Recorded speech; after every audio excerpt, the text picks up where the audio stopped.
الاول هنبدا من المكان اللي احنا واقفين فيه هنا ده. المكان اللي احنا واقفين فيه هنا ده قلب القاهره الفاطميه. القاهره الفاطميه دي كانت رابع عاصمه من عواصم مصر الاسلاميه.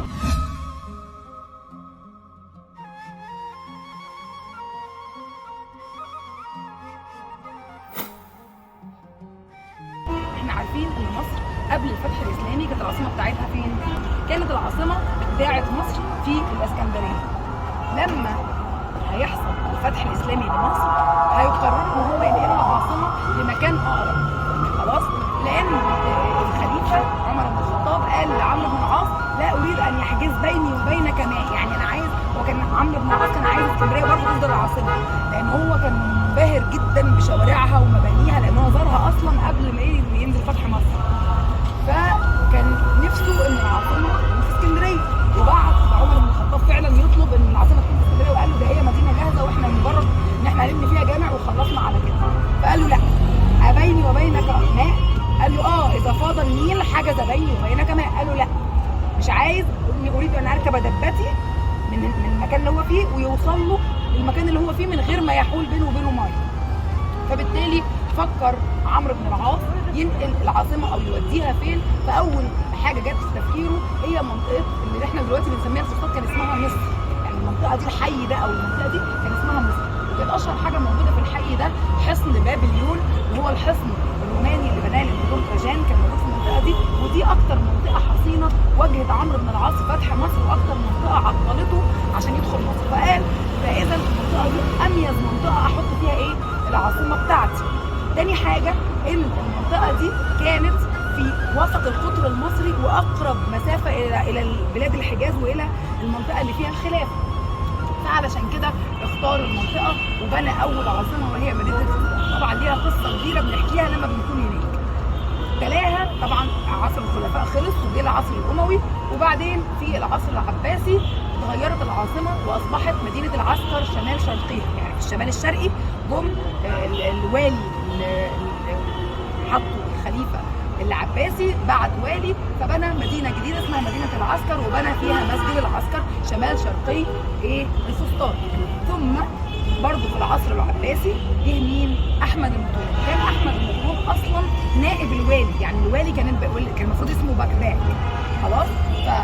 فارسل نيابه عنه احمد بن طولون، واحمد بن طولون كان جاي باسم الخليفه العباسي، وكان المفروض انه يحكم في العسكر والفسطاط. لما قعد احمد بن طولون وبعد ما استتبنوا الحكم وبعد ما الدنيا اترستقت معاه، فشاف ان العسكر والقطاع ضاقت عليه وعلى جيوشه، وهو اول واحد كون جيش نظامي باعداد كبيره. فقرر ان هو يبني مدينه جديده وبنى مدينه القطائع. سميت القطائع نسبه ان هو قسمها قطع، لكل فرقه من فرق الجيش قطعه، فبالتالي بقى اسمها مدينه القطائع. وبنى فيها مسجده الشهير جدا اللي موجود لحد النهارده، اللي هو جامع احمد بن طولون، وده كان ثالث جامع في مصر. قال لك طب ثواني بقى، انت بتعدي ازاي؟ هو لحد احمد بن طولون ما كانش فيه جوامع اتبنت؟ قال لك في فرق بين الجامع والمسجد.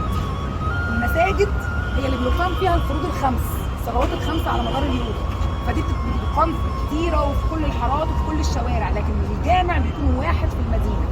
فبالتالي كل مدينه عاصمه جديده بينشأ فيها جامع واحد فقط. فعندنا جامع عمرو بن العاص، جامع العسكر، جامع القطائع اللي هو جامع احمد ابن طولون.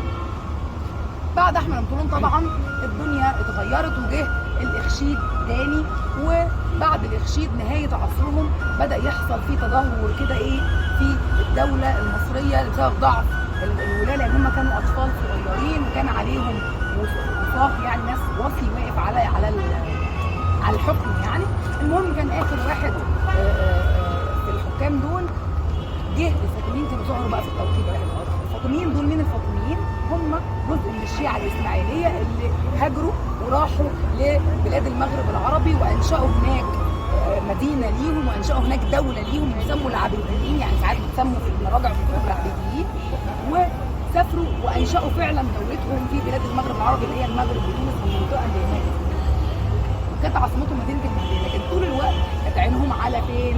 على مصر، لأن مصر هي قلب العالم الإسلامي، ولو قدروا يستولوا على مصر بالتالي هيقدروا بمنتهى البساطه ان هم يستولوا على بلاد الحجاز، لان مصر اقرب بكتير لبلاد الحجاز من مين؟ من المغرب. ففضلوا بمحاولات متكرره لحد ما هم بعتوا قائد الجيوش اللي هو جوهر الصقلي او الصقلبي، لان في مجموعه اسمها مجموعه الصقالبه. فجوهر ده كان قائد الجيوش بتاع مين؟ المعز لدين الله الفاطمي، وده كان رابع خليفه من الخلفاء الفاطميين. ارسل جوهر قبل ما هو ينزل مصر ب4 سنين، قال له روح وافتح مصر وانا هاجي بعدك على مصر، وهبدا ان انا هقيم دوله الخلافه بتاعتي.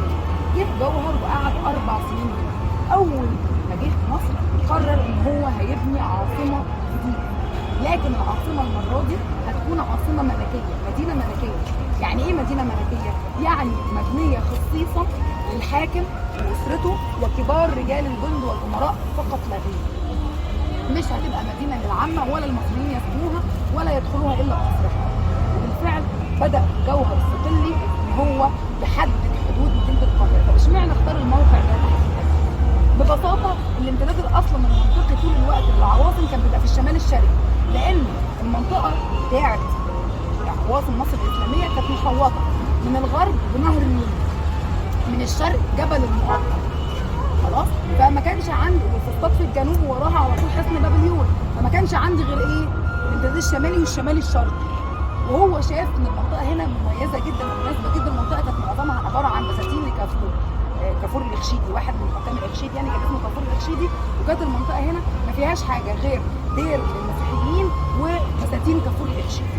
وبالفعل قرر ان هو يبني العاصمه في المكان ده، ودقوا بالحبال، عمل كيلو 100 تقريبا مربعه الى حد كبير، وامر البنائين ان هم يدقوا الحبال ويستنوا، وربطوا في الحبال دي اجراس، وقال لهم ان هم يستنوا الامر منه. لما يهز الجرس هيبداوا يحفروا في اساسات السور اللي هيعملوا جواه المدينه بتاعتهم.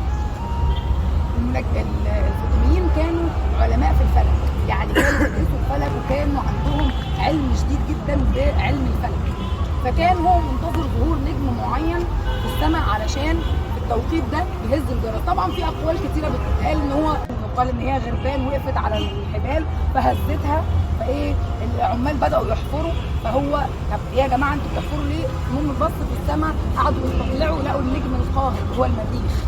نجم المريخ اسمه النجم القاهر، هو اللي ظاهر في السماء.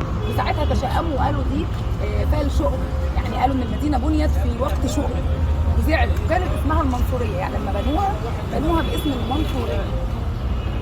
وقرر بعد ما بنوا خلاص المدينه او بنوا اسوار، يعني قال هيبني فيها مجموعه حاجات محدده. من اهم الحاجات دي طبعا المسجد الجامع اللي هو مسجد الازهر، هنحكي عنه دلوقتي. ايه بقيه المكونات اللي حطوها في المدينه؟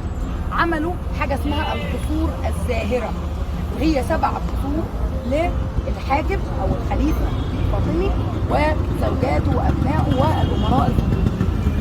جنبها على طول اللي هو في المكان اللي فيه مسجد سيدنا الحسين او مشهد سيدنا الحسين دلوقتي، المكان ده بالظبط. في المكان ده كانوا عملوا حاجه اسمها تربه الزعفران.